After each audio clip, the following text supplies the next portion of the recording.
अस्सलाम वालेकुम भैया, मैं हूँ रेहान कनाडा से। उम्मीद है आप लोग सब ठीक ठाक होंगे, मज़े में होंगे एक्सक्यूज़ मी, और मज़े से अपनी ज़िंदगी गुजार रहे होंगे। यहाँ वेदर बिल्कुल चेंज हो गया है।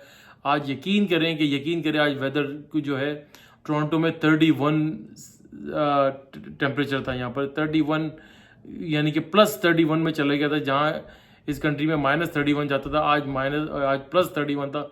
शदीद किस्म की, जिस तरह मैं कराची में बात कर रहा था अपने घर वालों से, तो वो कह रहे थे कि शदीद गर्मी पड़ रही है। तो मैंने उनको रिप्लाई में कहा कि भाई यहाँ पर भी यही हाल है, शदीद तरीन गर्मी थी।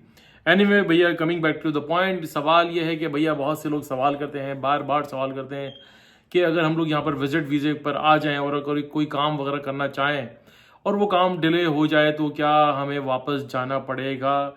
जो हमें एयरपोर्ट पे 180 डेज़ यानी कि 6 महीने की एंट्री मिलती है, क्या with in like this 180 days हमें क्या वापस अपने मुल्क जाना पड़ेगा और फिर वापस आना पड़ेगा? It's gonna be very expensive, तो बहुत ज़्यादा एक्सपेंसिव हो जाएगा। $1,500-2,000 का टिकट चल रहा है। तो ये उन लोग इन चीज़ों को लेकर बहुत ज़्यादा परेशान थे। तो सवाल का जवाब ये है कि नहीं भैया, ऐसा उस सूरत में पहुंच सकता है जब अगर आप यहाँ पर ओवर स्टे कर जाएं। ओवर स्टे करने की ज़रूरत नहीं है। लेट सपोज यहाँ पर बहुत सारे लोग हैं जो यहाँ पर आते हैं और LMI वगैरह का अपना अरेंजमेंट कर लेते हैं, उनको एम्प्लॉयर मिल जाता है। और आजकल तो आपको पता ही है, सारा ये LMI का प्रोसेस वगैरह में 4 से 5 महीने लग रहे हैं और आप तो तकरीबन 4 से 5 महीने लगते हैं आपको वेट टाइम में। तो उसमें टाइम वेस्ट होने का काफ़ी चांस होता है। तो उसमें उसका तरीका ये होता है कि भाई आप जब आपने ये अपना LMI वगैरह अप्लाई कर दिया है और 6 महीने की आपको एंट्री मिली हुई है और टाइम लग भी जाता है, समटाइम तो 6-7 महीने भी लग जाते हैं। तो उसके लिए बेस्ट सोल्यूशन ये होता है कि आप अपने एक लीगल एडवाइज़र से कांटेक्ट करें और इमिग्रेशन कंसल्टेंट से डेफिनेटली रब्ता आपको करना पड़ेगा।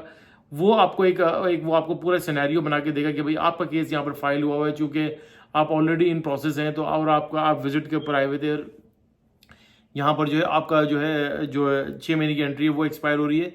तो वो गवर्नमेंट जो है वीज़ा ऑफिस जो है वहाँ पर आपका वीज़े को एक्सटेंड कर देते हैं, 6 महीने के लिए भी कर देते हैं, समटाइम्स ज़्यादा भी कर देते हैं।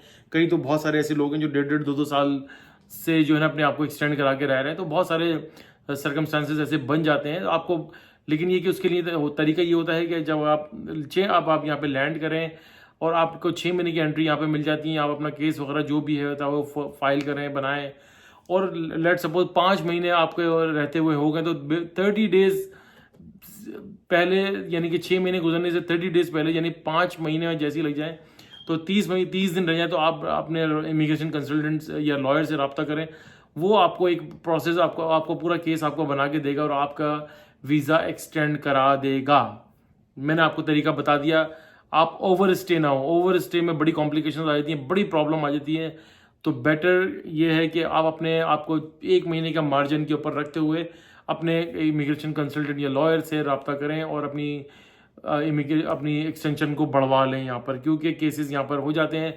और ये तो एक चले, मैंने आपको LMI का बता दिया। दूसरा ये होता है कि समटाइम आप यहाँ पर आए हुए हैं, आपको बिजनेस ट्रिप के ऊपर आए हुए हैं, आपको यहाँ पर आपका काफ़ी बड़े लेवल का काम है जो एक्सटेंड हो गया, बढ़ गया, और आपको महसूस हो रहा है कि यार मुझे जो है ना प्रॉब्लम हो सकती है और मेरा टाइम जो है वो जो 6 महीने से एक्सीड कर सकता है। तो ये भी एक प्रोबेबिलिटी होती है। और ये आपको पूरा सिनेरियो बताना पड़ता है कि भाई मैं यहाँ पर एक बिजनेस ट्रिप के ऊपर आया हुआ था, मेरी कुछ कॉन्फ्रेंसेस चल रही थी जिसकी वजह से थोड़ा सा यहाँ पर डिले हुआ है और मैं यहाँ पर जो है एक्सटेंशन लेना चाह रहा हूँ और वीज़े की एक्सटेंशन आपको मिल जाती है।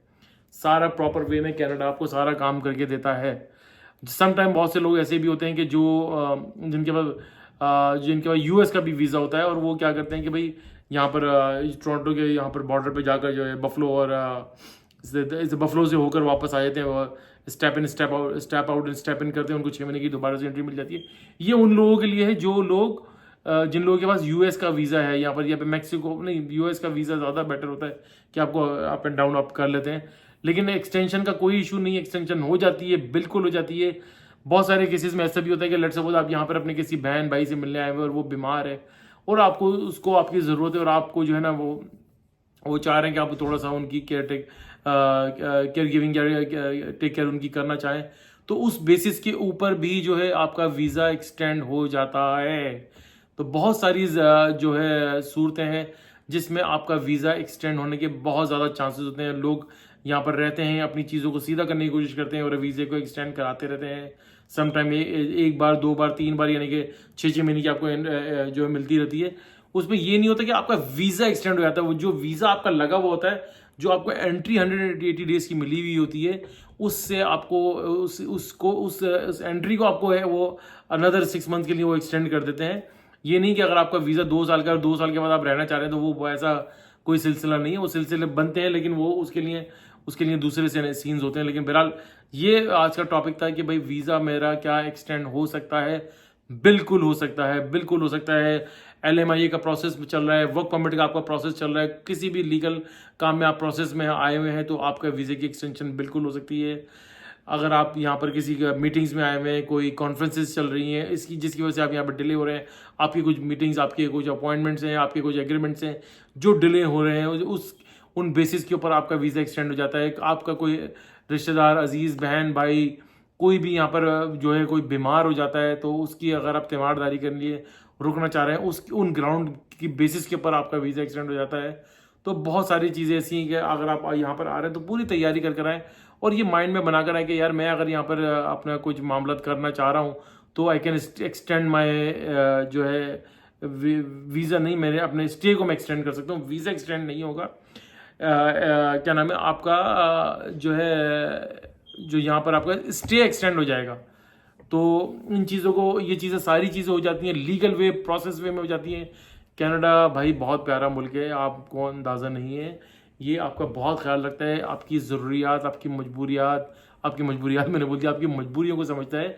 यानी कॉन्सिक्वेंसेज होते हैं, सर्कमस्टांसेस होते हैं, कुछ भी ऐसी कोई आपके साथ प्रॉब्लम आ जाती है तो वो आपको साथ वो बड़ा कोऑपरेट करते हैं। लेकिन उसके लिए कि आप खुद ना ट्राई कीजिएगा, खुद जो बड़ी थोड़ी सी वो देखने में बहुत चीज़ें आसान लगती है लेकिन इतनी आसान नहीं होती। तो बेटर होता है कि थोड़े बहुत अगर आप अपने कंसल्टेंट से रब्ता कर लें या लॉयर से या लीगल एडवाइज़र से, तो वो थोड़े बहुत अपने चार्जेस लेते हैं लेकिन आपका एक प्रॉपर वे में काम कर देते हैं। उम्मीद है आपको आज की वीडियो बहुत पसंद आई होगी। अगर आपको मेरी वीडियो को अच्छी लग रही है तो प्लीज़ इसको लाइक करें, सब्सक्राइब करें और बेल आइकन का बटन ज़रूर दबाइएगा भैया। शेयर करना ना भूलिएगा। दुआ दीजिए, दुआ लीजिए, दुआओं में बहुत ताकत होती है। सदका खैरात करते रहा कीजिए, ये बला व आफात से आपको, मुश्किलात से बहुत महफूज रखती है। अपना बहुत बहुत ख्याल रखिएगा। अब तक के लिए अल्लाह हाफिज़।